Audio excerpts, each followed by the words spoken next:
Trigonometric ratio का ये question जो प्रीवियस ईयर में पूछा हुआ है, ये सीबीएसई का सबसे फेवरेट क्वेश्चन है, ऐसा लगता है। 2013 में क्वेश्चन पूछा गया, 2015 में क्वेश्चन पूछा गया, थोड़ा सा चेंज करके 2017 में भी क्वेश्चन पूछा गया। वो क्वेश्चन भी मैं दूसरी वीडियो में डिस्कस करूंगा, आप प्लेलिस्ट में जाके चेक कर सकते हैं। लेकिन इस फॉर्म का क्वेश्चन ट्रिग्नोमेट्रिक रेशियो पे सबसे फेवरेट मुझे लगता है कि सीबीएसई का है। हो सकता है इस तरह का क्वेश्चन आपके एग्जाम में भी पूछा जाए, तो ऐसा क्वेश्चन कैसे सॉल्व होता है वो हम आज इस वीडियो लेक्चर में समझने वाले हैं। देखिए, क्वेश्चन में आपको जो गिवन है वो सबसे पहले ध्यान देने वाली बात है कि 3 cot a is equal to 4। Prove करना है हमें 1 minus tan square A divided by 1 plus tan square A is equal to cos square A minus sin square A. किस किस स्टूडेंट को यहाँ पे हमेशा थीटा पढ़ने की आदत है? अगर थीटा पढ़ने की आदत है तो बेटा थीटा पढ़ तो सकते हो, लेकिन जब यहाँ पे एंगल का रिप्रेजेंटेशन ए से है ना, तो आपको लिखना ए से ही है, क्योंकि क्वेश्चन कैसा है, सब्जेक्टिव फॉर्म में है। गलती से भी ऐसे मत लिख दीजिएगा कॉस कॉट थीटा, है ना, प्रॉब्लम हो जाएगी, कोई मतलब नहीं है। फिर सॉल्व भी करेंगे, पता नहीं नंबर मिलेगा कि नहीं मिलेगा, भगवान जाने, है ना। इसलिए आपको क्वेश्चन कैसे सॉल्व करना है, जैसा एंगल का रिप्रेजेंटेशन है वैसे ही बोलते समय आप कोशिश करें कि कॉशियस रहें कि यहाँ पे हमेशा थीटा की ना बोलें, ए के फॉर्म में बोलें। हम बोलते रहते हैं हमेशा थीटा थीटा थीटा, तो हमें वो आदत लगी रहती है, उसमें आपकी कोई गलती नहीं है, लेकिन कॉशियस रहना है वाइल सॉल्विंग द क्वेश्चन, है ना। तो यहाँ पे देखिए जो क्वेश्चन हमें गिवन है वो है 3 cot a is equal to 4। तो यहाँ से cot a की वैल्यू आप फाइंड आउट कर सकते हैं, दैट इज 4/3, और cot a की वैल्यू आ गई तो आपके पास tan a की भी वैल्यू आ गई, वो है क्या, inverse of cot a, that is 3/4। ठीक है, क्लियर है, यहाँ तक तो कोई प्रॉब्लम नहीं है। cot a की वैल्यू आ गई 3/4, इनवर्स ऑफ cot a क्या होता है, tan a होता है, दैट इज 3/4 आ गई tan a की वैल्यू। तो ये वाले पार्ट की तो आपने वैल्यू फाइंड आउट कर सकते हैं, इसकी वैल्यू फाइंड आउट कर लेते हैं।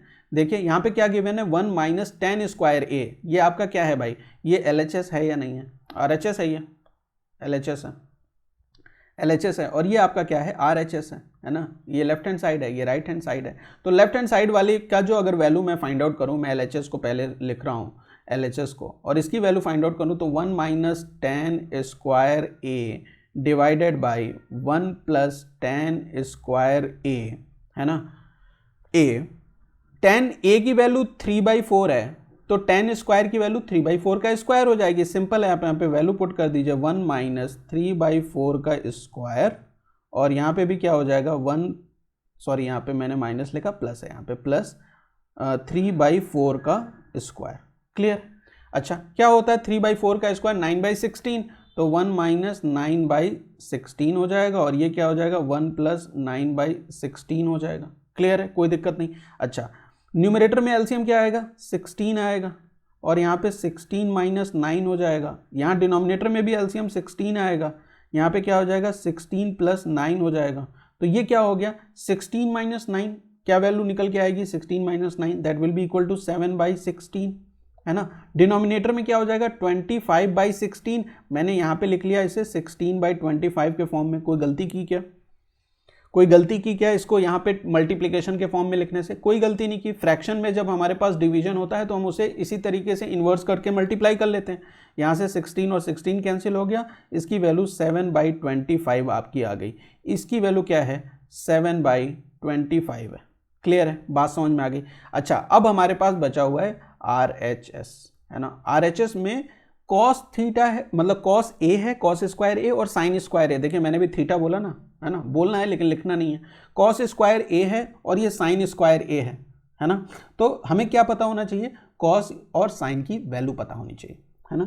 किसकी हेल्प से फाइंड आउट करें, आप चाहें तो कॉट की हेल्प से फाइंड आउट कर लें, आप चाहें तो टेन की हेल्प से फाइंड आउट कर लें, कोई फर्क नहीं पड़ता। अच्छा, इसको फाइंड आउट करने के लिए एक चीट है, सिंपल सी, रिलेशन पता होना चाहिए ना ट्रिग्नोमेट्रिक रेशियो का, एंगल का रिलेशन साइड्स के साथ क्या होता है वो। अगर नहीं याद है तो धीरे से चुपके से लिख लीजिए, पंडित बद्री प्रसाद हर हर बोले, है ना। सबको पता है, सारे स्टूडेंट इसी का यूज़ करते हैं, हम भी इसी का यूज़ करेंगे, है ना। यहाँ क्या है, गलती होने के चांसेस नहीं होते, एग्जाम में रिस्क नहीं ले सकते। ये साइन है, ये कॉस है, ये टेन है, अगर याद हो गया है बहुत अच्छी बात है, बहुत सारी चीज़ें आपको पढ़नी रहती हैं तो ये एक छोटी मोटी चीट यूज़ कर सकते हैं।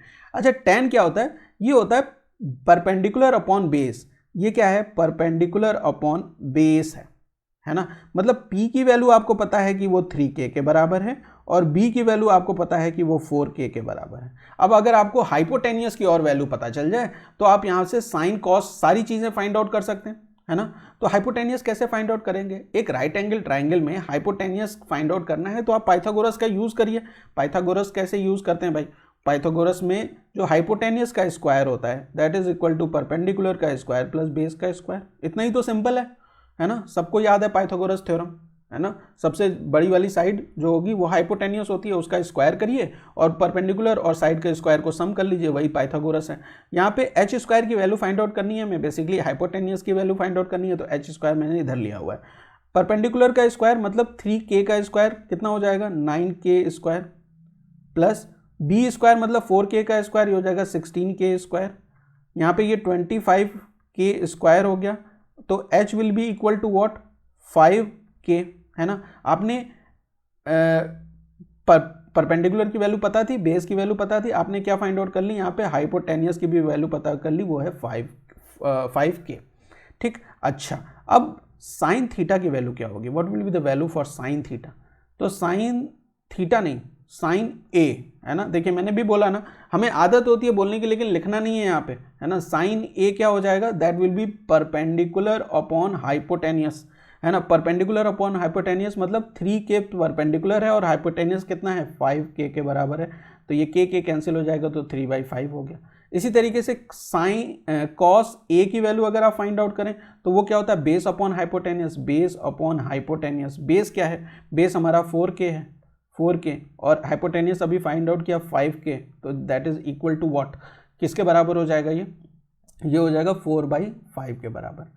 अब आपको साइन ए की वैल्यू पता है, कॉस ए की वैल्यू पता है, RHS में पुट कर दीजिए। तो RHS में आप इसको पुट करेंगे RHS में, तो देखिए कॉस स्क्वायर ए वो क्या हो जाएगा, कॉस स्क्वायर ए हो जाएगा 4/5 का स्क्वायर माइनस साइन स्क्वायर ए क्या हो जाएगा 3/5 का स्क्वायर। ठीक है, तो 4/5 का स्क्वायर क्या होता है 16/25, 3/5 का स्क्वायर क्या होता है what is that, that is 9/25। एक काम सिंपल हो गया, डिनोमिनेटर में दोनों जगह सेम वैल्यू है, देखते ही खुशी आ गई। यहाँ पे डिनोमिनेटर में एलसीएम क्या आ जाएगा 25, 16 minus 9 that is equal to 7/25। LHS भी कितना है 7/25 है, देख लीजिए LHS भी हमने फाइंड आउट किया था, वो क्या है 7/25। RHS भी क्या है 7/25, तो हम क्या कह सकते हैं LHS is equal to RHS, और आपने क्या कर दिया हैंस प्रूव कर दिया, लिख दीजिए हैंस प्रूव हो गया ये, है ना। क्लियर है, बात समझ में आ गई। अच्छा यहाँ एक ही जगह अगर थीटा दिया रहता तो भी सॉल्व कर लेते कि नहीं कर लेते, एक ही जगह मैं कह रहा हूँ कि मान लीजिए थीटा दिया होता हर जगह, है ना, थीटा दिया होता तो भी आप सॉल्व कर लेते, सेम यही टेक्निक लगती, कोई फर्क तो नहीं होता उसमें, है ना, सेम टेक्निक लगती और इजी हो जाता, हमें ये कॉशियस नहीं होना पड़ता कि ए लिखना है कि थीटा लिखना है ना। मिलते हैं नेक्स्ट वीडियो में जहाँ पे हम सॉल्व करेंगे किसी दूसरे क्वेश्चन को। Thank you for watching.